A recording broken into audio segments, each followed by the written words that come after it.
throw some light on your background and how did you come to know about PRI and like the impact that PRI had on your life?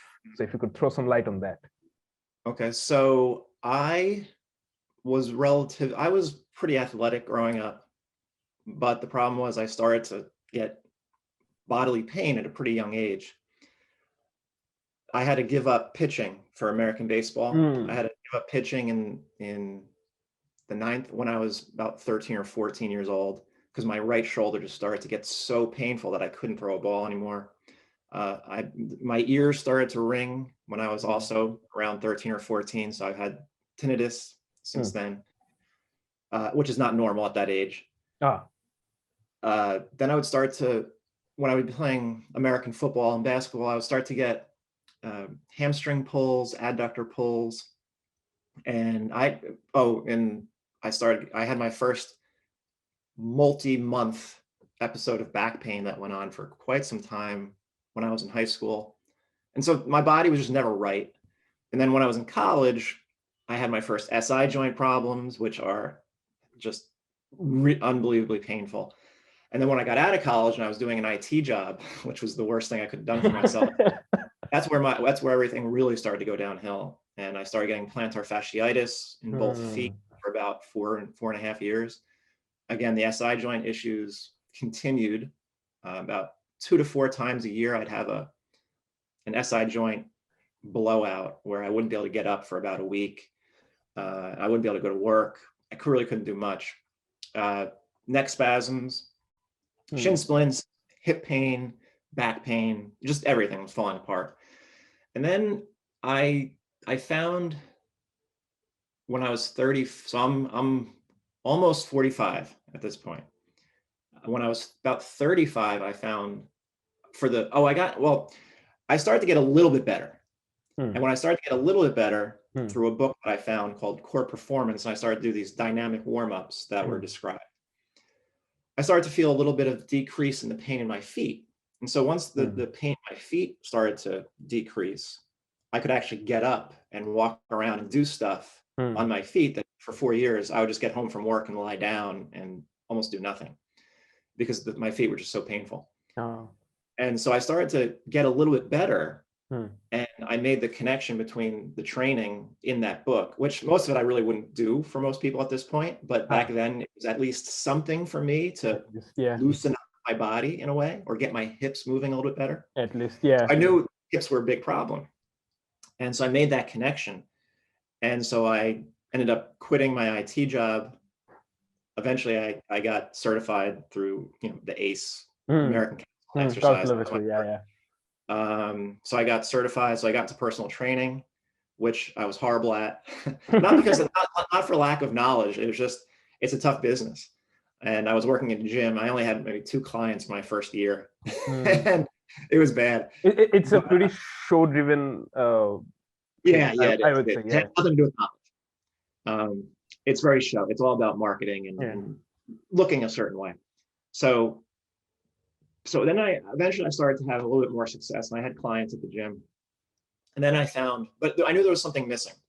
And I was reading everything you could possibly find on pain because I still had enough of it that I was still interested in what was going on. And my SI joint issues continued and the neck spasms continued. A lot of things continued. And I found Postural Restoration through continuing. They were on a list of continuing education. I think NSC. Yeah, through the NSCA, And so I had heard about Postural Restoration previously because a couple people who had very influential fitness blogs back then, and I guess they kind of still are, Eric Cressy and Mike Robertson. They were writing about PRI and how it was changing the way they were seeing things. So, but they also said it was a lot about breathing. And I was like, I don't care about breathing. We all breathe. What's wrong in that? I was like, we all breathe. That's nothing. I want to read more about weights. But so eventually it was on the list, and it was all about the lower back. It was basically myokinematic restoration. So it's all about the lumbar spine, the pelvis, and the leg and how they all interact. And I was like, well, I have tight hips and I know I have these issues in my SI joint, and at that point I had a really bad pelvic tilt. So I was like, I'll take this. This looks interesting. And within the first, because it was DVDs back then. They would send you 10 DVDs and you would just watch them. And within the first 10 minutes of the first DVD, I had my first aha moment. And it was the idea of asymmetry in the pelvis being a normal thing, and having a diaphragm on the right and a diaphragm on the left that are not the same size. And my mind was like, wait a minute, what are you talking? Whoa, I never heard anything like this. And so I looked it up. I started research. I was like, wait a minute, it is two different muscles. You do have two diaphragms. And so from then on, I was like, this is it. I just knew instinctively this is the missing link, because no one was talking about this. And yet there it is. And so it just puts so much of my life into perspective and what I was seeing with clients. And it just gives this explanation, because other physical therapists and other modalities and other therapies, they recognize asymmetries, but no one ever has an explanation for why that asymmetry is there. And it's just such a simple, beautiful origin of these asymmetries, is that asymmetry is completely normal because the humans are asymmetrical. And that when the asymmetry becomes a little bit too much, when normal asymmetry becomes asymmetrical asymmetry instead of symmetrical asymmetry, we get stuck in a pattern that we can't get out of. And it's called the left AIC, right BC, right TMC. And it's just a right dominant human, because that's the dominant side. And once you can see that, it puts everything into perspective. And you're like, oh my God, this makes so much sense, as long as you have that aha moment. And it doesn't make it more complicated. It actually makes it more, it makes it easier, because you realize there's not 30 pathologies of the shoulder.